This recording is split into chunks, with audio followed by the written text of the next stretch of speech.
وَلِلَّهِ الْأَسْمَاءُ الْحُسْنَى فَادْعُوهُ بِهَا وَلِلَّهِ الْأَسْمَاءُ الْحُسْنَى فَادْعُوهُ بِهَا وَذَرُوا الَّذِينَ يُلْحِدُونَ فِي أَسْمَائِهِ سَيُجْزَوْنَ مَا كَانُوا يَعْمَلُونَ.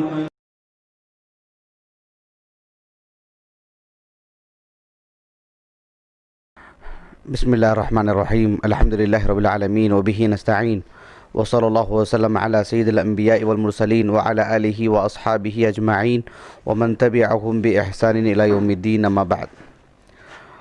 آج کی اس نشست میں انشاءاللہ اللہ سبحانہ وتعالی کی صفات علیہ میں سے المستعان اس سے متعلق پڑھیں گے انشاءاللہ.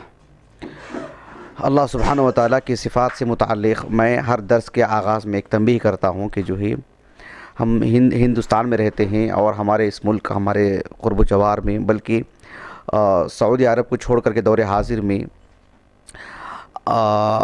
خلیجی ممالک میں بھی اور خاص کر یہ جو ملک شام اور مصر وغیرہ ہے اشعریت کی بھرمار ہے، اشاعرہ کی بھرمار ہے. تو ایسی صورت میں صفات علیہ سے متعلق اللہ سبحانہ وتعالیٰ کے اسماء حسنہ سے متعلق جو اہل السنہ کے جو قواعد ہیں اس کو اچھی طرح سمجھنا چاہیے. بہرحال اس سے متعلق ہم نے کافی دروس دے چکے ہیں، اس کو آپ پیچھے جا کے سنیں تو پھر قواعد معلوم ہوں گے انشاءاللہ. تو آج کی اس نشست میں المستعان اس سے متعلق پڑھیں گے انشاءاللہ. عربی زبان میں العون کہتے ہیں مدد کو، یعنی کسی کی مدد کرنا. کسی کی مدد کرنے سے متعلق عربی زبان میں اور خصوصاً قرآن مجید میں جو الفاظ استعمال کیے گئے ہیں بیشتر الفاظ ہیں. اعانہ کے معنی آتے ہیں مدد کرنا، استعانہ کے معنی آتے ہیں مدد طلب کرنا. جیسے کہتے ہیں نصرہ کے معنی آتے ہیں مدد کرنا، استنصرہ مدد طلب کرنا باب استفعال سے. تو اللہ سبحانہ وتعالیٰ نے قرآن مجید میں مدد کرنے کے لیے جو الفاظ استعمال کیے ہیں، میں نے جو گزشتہ درس تھا ابھی ہمارا یعنی اللہ سبحانہ وتعالیٰ کی صفات میں سے الترک یعنی چھوڑنا، اس سلسلے میں نے بتایا تھا کہ قرآن مجید میں چھوڑنے سے متعلق متعدد الفاظ آئے ہیں. کسی چیز کو چھوڑ دینا ایسے ہی. تو اگر آپ ترجمہ کر کے پڑھیں گے تو نیچے یہی لکھا ہوا رہے گا کہ چھوڑ دینا. جیسے وَإِذَا الْعِشَارُ عُطِّلَتْ، عُطِّلَتْ مطلب جو ہے اس کے معنی چھوڑنے کے نہیں آتے ہیں، ایک مخصوص انداز میں چھوڑنا. فَخَلُّوا سَبِيلَهُمْ صرف چھوڑنے کے معنی نہیں کہ ان کا راستہ چھوڑ دو، ایک مخصوص انداز، ایک مخصوص کیفیت کے ساتھ. تو چھوڑنے سے متعلق جو قرآن مجید میں الفاظ استعمال کیے گئے ہیں وہ ایک الگ مباحث ہے. ویسے ہی مدد کرنے سے متعلق آپ دیکھیں گے کہ عزّرہ لِتُؤْمِنُوا بِاللَّهِ وَرَسُولِهِ وَتُعَزِّرُوهُ، یعنی وَتُعَزِّرُوهُ کے معنی کیا ہیں؟ آپ مدد کریں نبی کی، یعنی مطلب ہے کہ کسی کی عظمت کے پیش نظر، کسی کے احترام میں، یعنی کسی کی مدد جو کی جاتی ہے وہاں وہ مقصود ہے. اِذْ أَرْسَلْنَا إِلَيْهِمُ اثْنَيْنِ فَعَزَّزْنَا بِثَالِثٍ کیا معنی وہاں پر عزّزا کے مدد کرنا. تو وہ مدد کرنا آپ کو ترجمے میں ملے گی وہ چیز، لیکن جو ہے وہ کس خاص انداز کی مدد ہے وہ اصل چیز ہے. ظاہرہ کے معنی بھی مدد کرنے کے آتے ہیں، ایدہ کے معنی بھی مدد کرنے کے آتے ہیں، نصرہ کے معنی بھی مدد کرنے کے آتے ہیں. یہ سب الفاظ مدد کرنے پر ہی دلالت کرتے ہیں. لیکن یہ جو اعانہ یا مدد کرنا یا استعانہ مدد طلب کرنا یہ ایک عام معنی میں ہے. قرآن مجید میں یہ لفظ بھی بہت استعمال ہوا ہے. فَأَعِینُونِی یعنی جو ذوالقرنین نے کہا تھا کہ جو ہے یعنی آپ میری مدد کریں، جو یاجوج ماجوج سے متعلق انہوں نے کہا تھا کہ میں اس کو بند کر کے رکھ دوں گا ان کو ایک دیوار میں. تو یہ ایک عام معنی ہے مدد کرنے سے متعلق. قرآن مجید میں اللہ سبحانہ وتعالیٰ کی صفات سے متعلق یہ لفظ استعمال ہوا ہے. اور ہم کو جو دعا سکھائی گئی ہے جسے ہم بیشتر مرتبہ پڑھتے رہتے ہیں قرآن مجید میں سورۃ الفاتحہ میں اللہ رب العالمین نے جو دعا سکھائی ہے کہ ایاک نعبد و ایاک نستعین، ایاک نعبد و ایاک نستعین و ایاک نستعین، یعنی اللہ سبحانہ وتعالیٰ سے ایک بندہ یہ کہتا ہے کہ اے اللہ ہم تجھ سے ہی مدد طلب کرتے ہیں. یعنی اللہ سبحانہ وتعالیٰ کی ذات یعنی اس کے صفات میں سے ہے کہ المستعان، اللہ سبحانہ وتعالیٰ اس سے متصف ہے کہ اللہ سے مدد طلب کی جائے، بلکہ اللہ نے اس کا حکم دیا یا ایھا الذین آمنوا استعینوا بالصبر والصلاۃ. چاہے معاملہ یعنی عبادات کا ہو، چاہے معاملات کا ہو، چھوٹی موٹی چیز بھی ہو، اللہ سبحانہ وتعالیٰ سے مدد طلب کرنا کسی طور پر بھی. آپ دیکھیں قرآن مجید میں یعقوب علیہ السلام کا قصہ ہے. جب اخوان یوسف نے یوسف علیہ السلام کو ایک کنویں میں ڈال دیا تو یوسف علیہ السلام کے بھائی آئے اور آ کر کے جب یعقوب علیہ السلام کو ایک جھوٹی خبر دی، ایک بن بنائی چیز پیش کی ان کے سامنے، تو آپ نے کیا فرمایا؟ فصبر جمیل واللہ المستعان واللہ المستعان واللہ المستعان علی ما تصفون، یعنی اللہ سبحانہ و تعالیٰ ہی سے مدد طلب کی جائے گی، اب اللہ ہی کے سپرد کیا جائے گا معاملہ. وَأُفَوِّضُ أَمْرِي إِلَى اللَّهِ، ہم نے اللہ سبحانہ و تعالیٰ کے سپرد کر دیا اپنے معاملے کو. اللہ ہی اب المستعان ہے، وہی حالات سے باخبر ہے، وہی جانتا ہے، وہی جو ہے مدد کرے گا، وہی جو ہے میری کمی بیشی دور کرے گا. یہ چیز ہے. آپ دیکھیں گے کہ جو ہے اس کا استعمال اہل علم اور عام مسلمان بہت کرتے ہیں کہ اللہ المستعان، یعنی یہ صورتحال ہو گئی اللہ المستعان. یہ بہت اہم چیز ہے کہ ایک بندہ افتقار جسے کہتے ہیں، یعنی بالکل اپنی عاجزی، اپنی کمزوری کا اظہار کرتا رب العالمین کے سامنے. یا ایھا الناس انتم الفقراء الی اللہ، اللہ رب العالمین نے سورۃ الفاطر میں بیان فرمایا کہ یعنی اے لوگوں تم فقراء ہو، تم محتاج ہو، تم ضرورت مند ہو اللہ سبحانہ و تعالیٰ کے حضور. یہی وہ معنی ہے اس کا. ایک حدیث مبارکہ آتی ہے، متفق علیہ حدیث ہے، بہت طویل حدیث ہے، واقعہ افک جس میں مذکور ہے. صحیح بخاری میں تو متعدد مقامات پر ہے، یعنی کتاب الشہادات میں، کتاب التفسیر میں، اور صحیح مسلم میں کتاب التوبہ میں یہ حدیث موجود ہے. کافی طویل حدیث ہے، واقعہ افک جس میں موجود ہے، جو ام المومنین عائشہ رضی اللہ عنہا پر جو گھناؤنا جو الزام لگایا گیا، اتہام باندھا گیا آپ پر.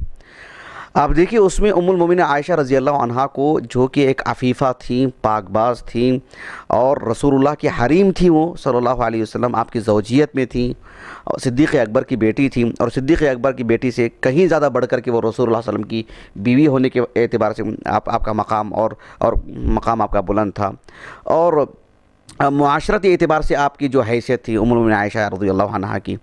ایک حادثے کے تحت آپ پر الزام باندھا گیا. ام المومنین عائشہ رضی اللہ عنہا نے کیا کہا، یعنی اپنے جو ان کے سامنے جو بیٹھے ہوئے تھے ان سے کہا کہ جو ہے واللہ ما اجد لی ولکم مثلا الا کما قال ابو یوسف یعنی یعقوب علیہ السلام، یعنی میں اب جو تمہارے سامنے میری جو صورتحال ہے بالکل ایسی ہی ہے جو یوسف علیہ السلام نے جو بات کہی ہے، وہی بات میں آپ کے سامنے کہوں گی. ابھی کہا کہ فصبر جمیل واللہ المستعان علی ما تصفون. یہ ایک رٹائے جملے نہیں ہیں.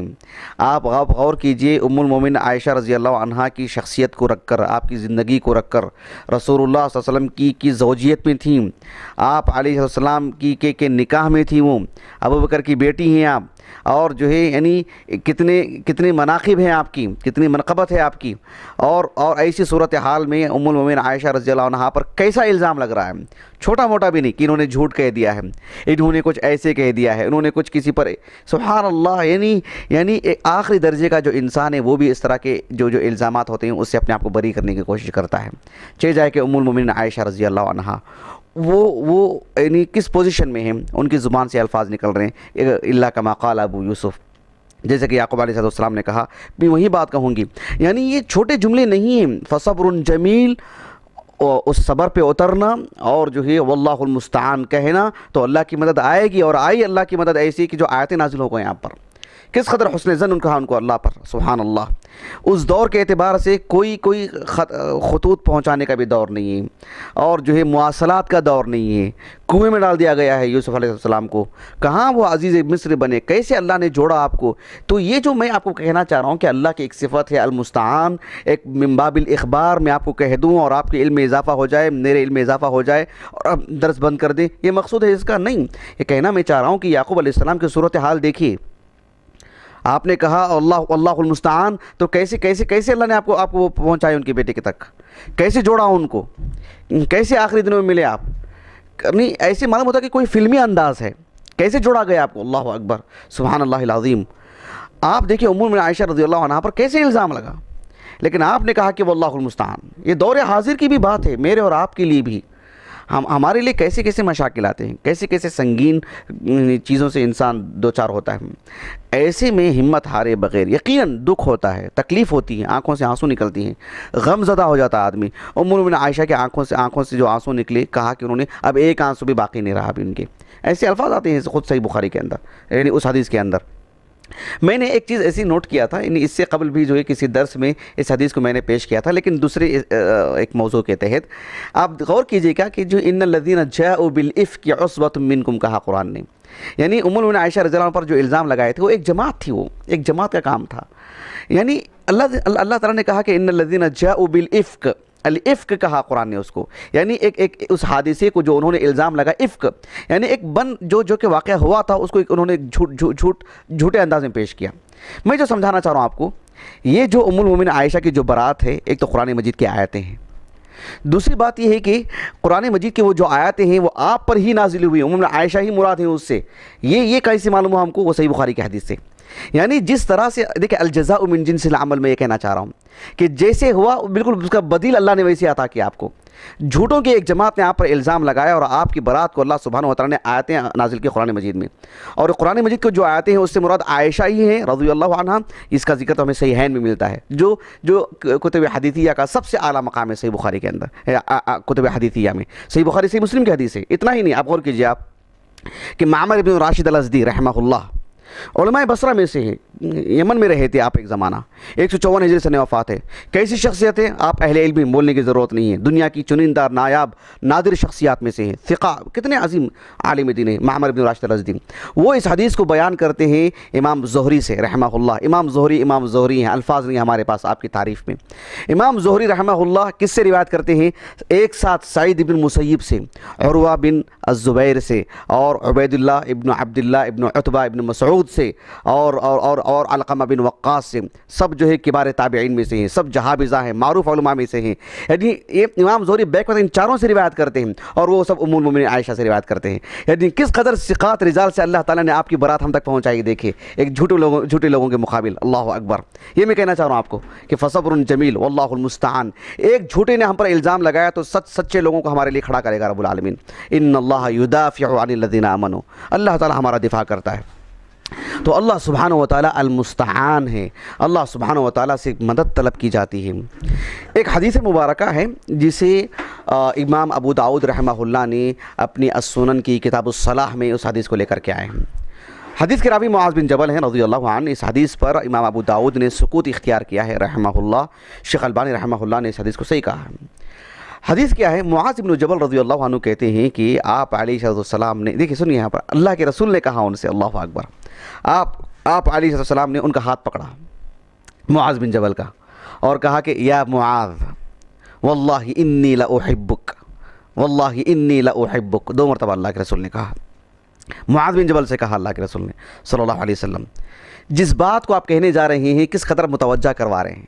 آپ نے کہا کہ یا معاذ انی لاوصیک، میں تمہیں ایک بات کی وصیت کرتا ہوں، یعنی بہت ہی اہتمام کرنا اس بات پر، تاکیدی طور پر یہ بات میں کہہ رہا ہوں آپ سے۔ یہ کہا اللہ کے رسول نے ان کو صلی اللہ علیہ وسلم، کہا کہ لا تدعن فی دبر کل صلاۃ، تقول کہ یہ ہر فرض نمازوں کے بعد اس دعا کو پڑھنے سے کبھی چوک نہیں ہونی چاہیے، یہ دعا کبھی فوت نہیں ہونی چاہیے۔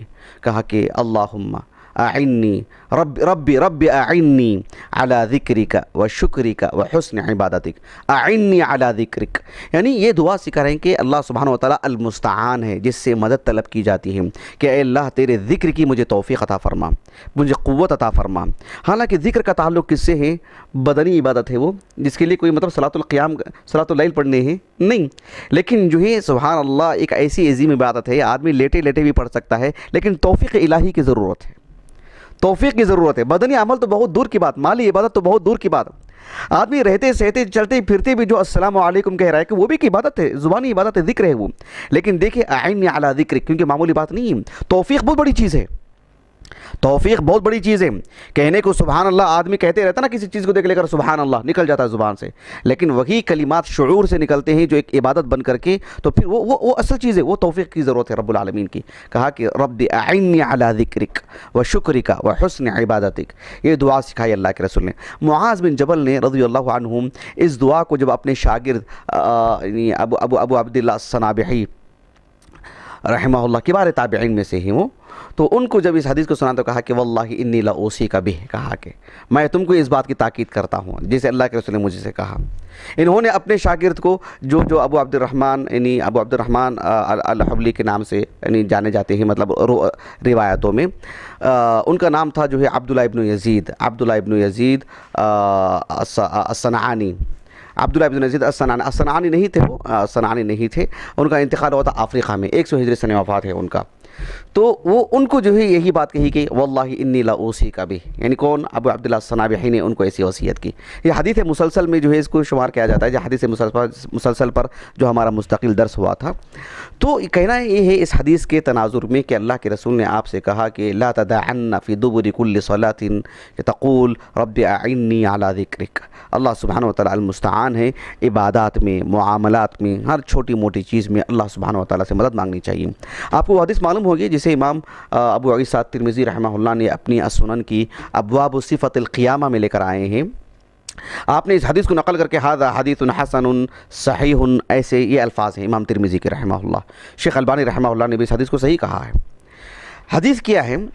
ایک تابعی ہے، اوساط تابعین میں ان کا شمار ہوتا ہے، حنش نام ہے ان کا، حنش ابن عبداللہ، وہ علماء صنعاء میں سے ہیں، صنعانی۔ 100 ہجری کے آس پاس سن وفات ہے ان کا، اور یعنی کتب ستہ میں ان کی آپ کی روایات ملتی ہیں، سوائے امام بخاری کی کتابوں میں، سوائے امام بخاری کے الجامع الصحیح کی سبھی کتابوں میں آپ کی مرویات ہیں۔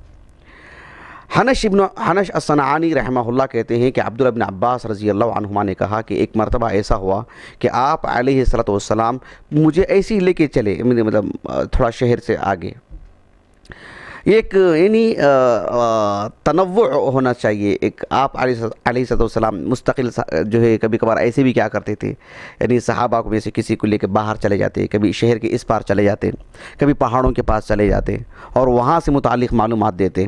یہ اس سے کیا ہوتا ہے کہ جو ہے تھوڑی جانداری آتی ہے، اور یہ جو ہے مطلب ایک معلم اور مدرب کی خصائص میں یہ چیز شمار ہوتی ہے۔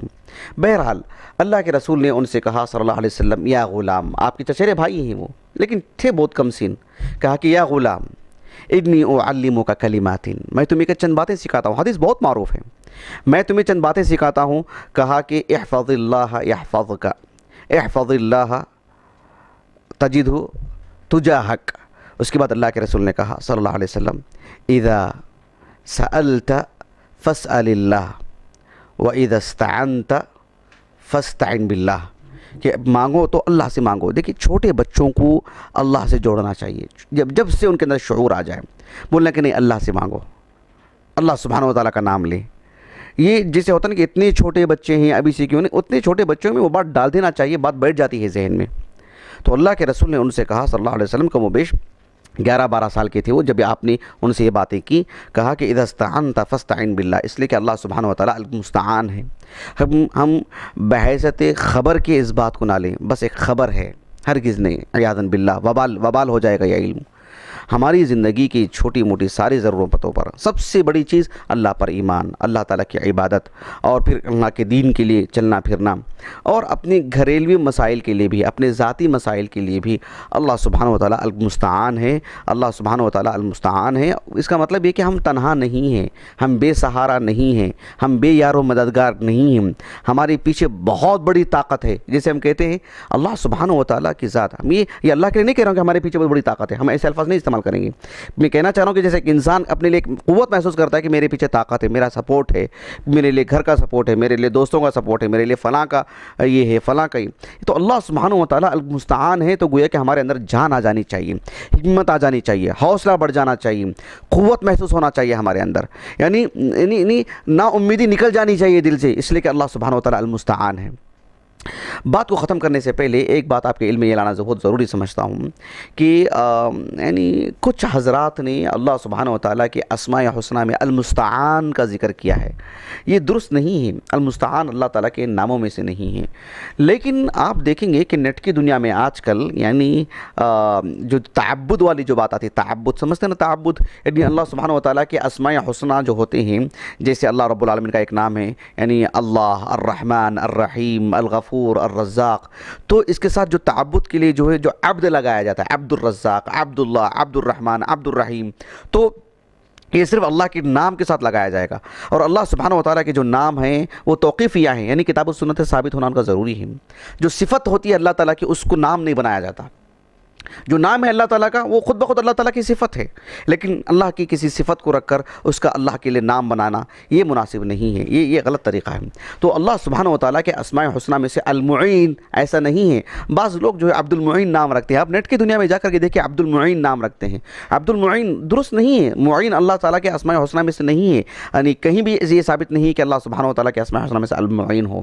تو ہم نیٹ کی دنیا پہ دیکھتے ہیں کہ اس کے ساتھ باقاعدہ عبد لگا ہوا ہے، عبد المعین، یہ بہرحال درست نہیں ہے، عامۃ الناس میں یہ چیز منتشر ہے۔ بہرحال یعنی جہاں تک ہماری آواز جاتی ہے، جہاں تک ہماری پہنچ ہے، جہاں تک ہم اصلاح کر سکتے ہیں ہم کریں۔ بہرحال اللہ رب العالمین جو ہے المستعان ہے، اللہ رب العالمین معین ہے، مدد کرنے والی ذات ہے وہ۔ اللہ تعالیٰ ہمارا مددگار ہے، اللہ تعالیٰ ہمیں بس اللہ سے جوڑ کے رکھے۔ اللہ تعالیٰ بس تو ہی ہمارا مددگار ہے، تو ہی معین ہے، تو ہی مستعان ہے۔ اللہ تعالیٰ ہمیں اللہ سے جوڑ کے رکھے، اللہ سبحانہ و تعالیٰ ہمیں اللہ اپنے قریب کر لے، اللہ تعالیٰ ہمیں نیک اور صالح مسلمان بنائے۔ سبحانک اللہم و بحمدک، اشہد ان لا الہ الا انت، استغفرک و اتوب الیک۔